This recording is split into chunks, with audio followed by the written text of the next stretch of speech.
Good morning, students. Yesterday we were doing chapter 3, Ranga's marriage, and we left at the passage where narrator was planning to get Ratna married with Ranga.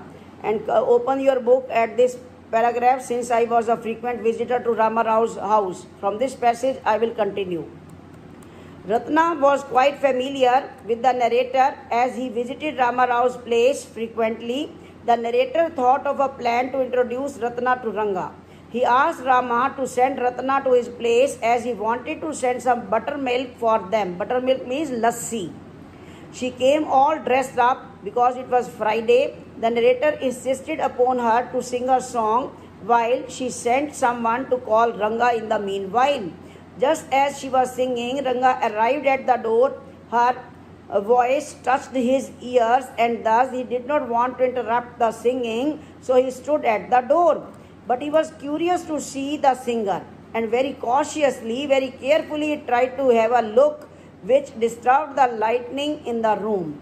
On seeing a stranger, Ratna immediately stopped her singing. Next paragraph, the narrator compares Ranga's situation to the disappointment of dropping a best quality mango on the floor just before having to truly enjoy it. It was as if something great had been stolen before one could fully enjoy it. Ranga asked the narrator why he called for him.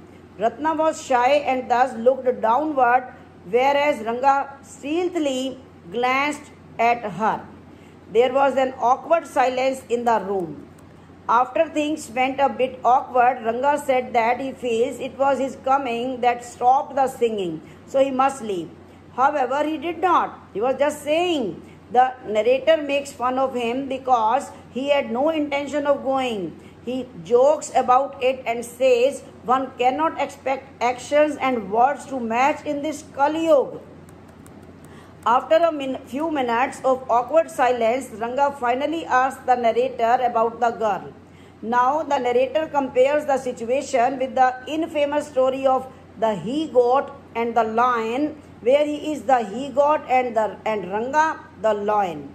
The narrator replies very cleverly and intends on seeing Ranga's interest in knowing about Ratna.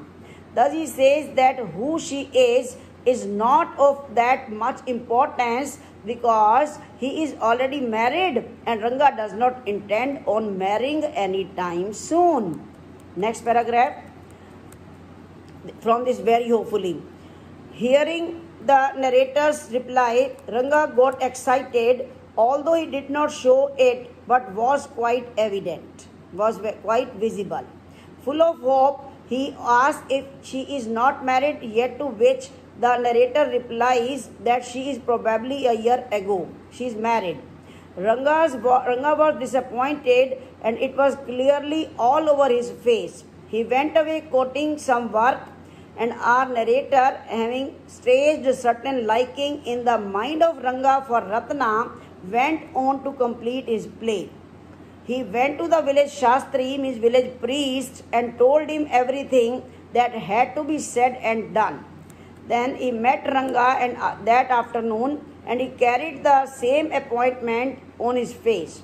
Upon asking if it is headache, the narrator tells him that they should go see the doctor. Ranga insists that everything is fine with him and he is normal self. And narrator very wittily makes a remark that he went through the same feelings when he was seeing girls for himself, and immediately mentions that if it could not be the reason for Ranga. Furthermore, he suggested that they go see Shastri to see if the stars like Guru or Shani are in their favor or not. Ranga went with him. On seeing Shastri ji, he implied not having seen the narrator in a long while, and which is obviously not true, as they had met before the same morning. Here the narrator reveals his pet name, and his pet name is Shama, as they called him in the village. The narrator felt that Shastri was lying because they saw each other that morning, and thus he immediately responded. However, Shastri completed his sentence and saved the entire situation. Shama realized that he was just about to do and after that took extra care from that moment. Shastri continued his role and acted surprisingly on seeing Ranga.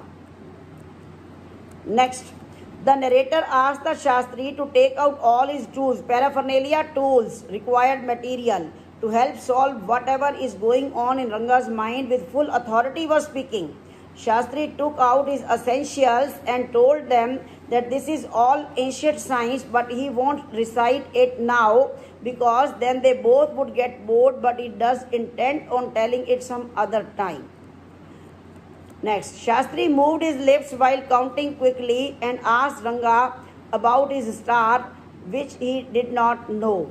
Shastri implied that it is manageable and he appeared to be doing certain calculations. After a moment, he indicated that Ranga has a girl on her mind, and even after trying his best, Shama could not control his laughter.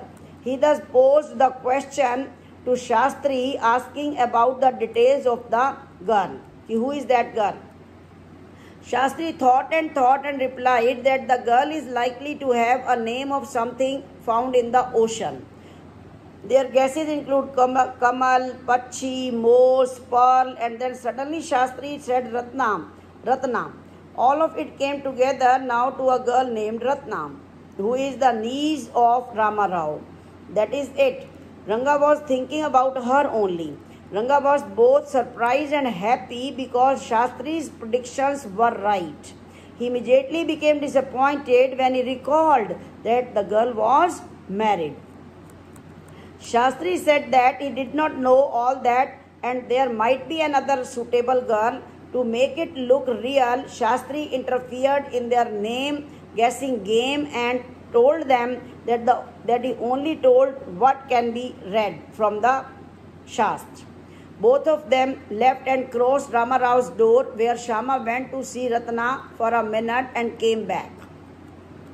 When the narrator comes back, he announces that fortunately Ratna is not married and someone might have wrongly conveyed it to him about that. The narrator expresses his amazement at the fact that he has been thinking about Ratna and asked him to swear upon the truth. To his surprise, Ranga told him the truth, that whatever Shastri said is true. His belief in all the Shastras had been stronger. Shama went to see Shastri that evening when he was near the well and remarked about how well he did what Shama told him to. Shastri seemed to not like what the narrator was saying. Thus he says that whatever he said could very clearly be seen in the Shastra only. He completely disagreed with having staged the entire conversation. Now the narrator takes a few years forward after telling the whole story. After a few years, what happened? This Shama, the narrator is telling us, where Ranga and Ratna are happily married now, and they had been blessed with a son. He is 3 years old now. Ratna was 8 months pregnant, and Ranga's sister had come over to help them. It was Shama's birthday today. Yes, the couple named their son after the narrator's name, as it is a common foreign tradition to name your child after someone you truly admire. When the narrator went there for dinner, Shama came running to him only to show his love by holding his leg. The narrator kissed him and gave him a ring. The narrator writes an ending note to all the readers, hoping that they were not bored. Thank you.